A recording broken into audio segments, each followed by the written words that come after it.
Hi, everybody. Welcome to day 26 of virtual learning and virtual teaching and et cetera, et cetera, et cetera. My name is Paul Davidson, your English teacher, and today we've arrived at the day of drafting. It's draft day. Hey, draft day. No, no, no, no, no, no, no, draft day. All right, so what you've been working on is this right here. No, wrong tab.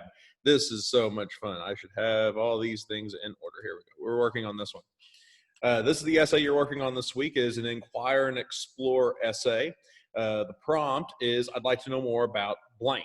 Pick something you'd like to know more about. You should have already done that.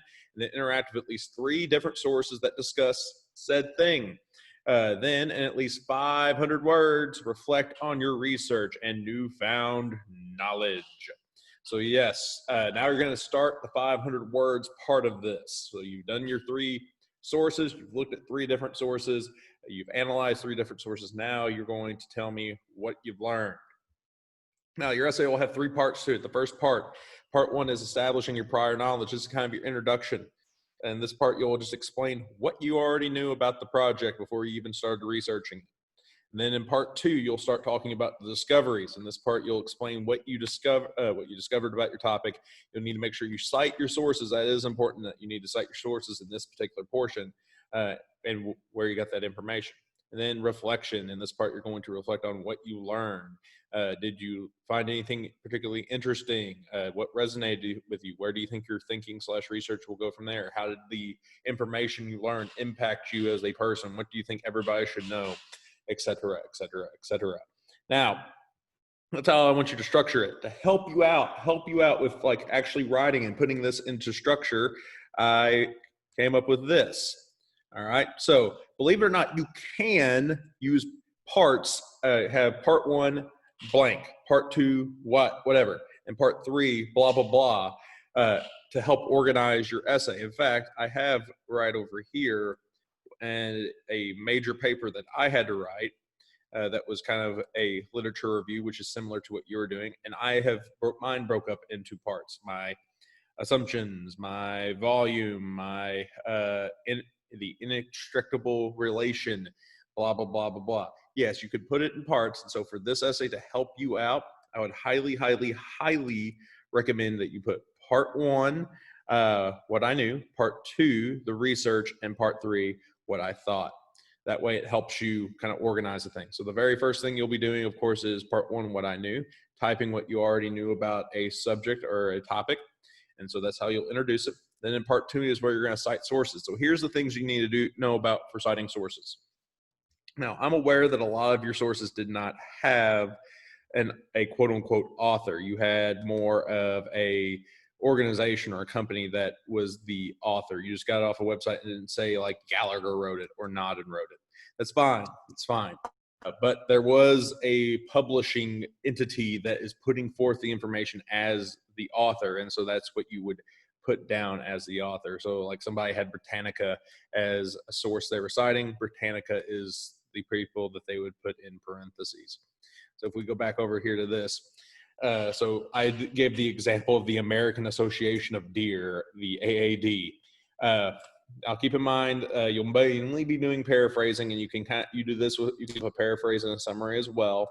But first, introduce an organization. You probably need to do it in what is called a running quote or a running source citation, in which you first just say the name of whomever it is, and you provide the year and the parenthetical at the end here. Now, if it is an association that has an abbreviation, you first use the entire name of the association, then put in parentheses what the abbreviation is, and then from that point forward, you can use that as the abbreviated version. All right. Another thing to keep in note, there is this thing called where through your research, you might have noticed that a lot of sources might be saying the same thing. It's perfectly fine that your sources said the same thing. What you need to do there is what I just have highlighted, and what I'm about to show you in mine is you use multiple people within your parenthetical. That's kind of what I did here, is that I said, here's who had this information whenever I was citing my source. All right. So that's what you're going to do for that most of your citation will come in part 2. I'd say 90% of it. You might want to cite things in what I thought. You don't have to, but you might need if you are referring to outside information. But you should establish a lot of that here in the what you found part. This is what it would look like if you just were if all three of your sources talked about that. You just need to make sure you put comma and then the year in between each of these sources. You had to put all three in your parenthetical. That would be a semicolon. All right. Part 3 is kind of your conclusion. It doesn't have to be one paragraph. It can be multiple paragraphs. All of these can be multiple paragraphs. It does not have to just be one paragraph for each. In fact, I'd recommend your research be more than one paragraph to begin with. So part 3 is what I thought. And so, or just your reference, you can title it however you want.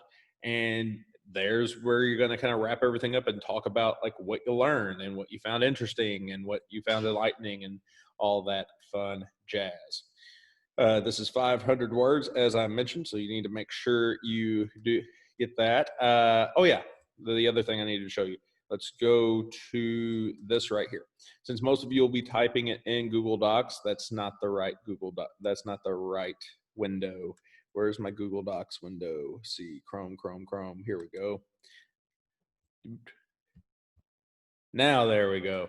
All right. Luckily, I didn't have anything that I'm not supposed to share on the internet on my screen at that time. So this is Google Docs, what you'll probably be using. Let's talk about your works cited page because you do need to have a works cited page.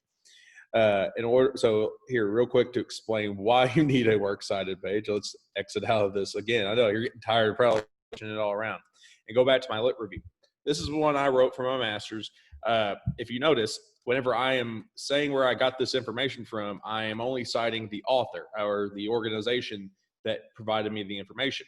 I don't tell you exactly where it came from. I just give credit to it. I don't say where I found it. Where you found it is located down at the bottom, at the end of your at the end of your essay, in your references or your works cited page, in which you list out where to find all the information. Because if you were to do it up here, it'd throw things out of whack. But down here, it's perfectly fine to put this information right here.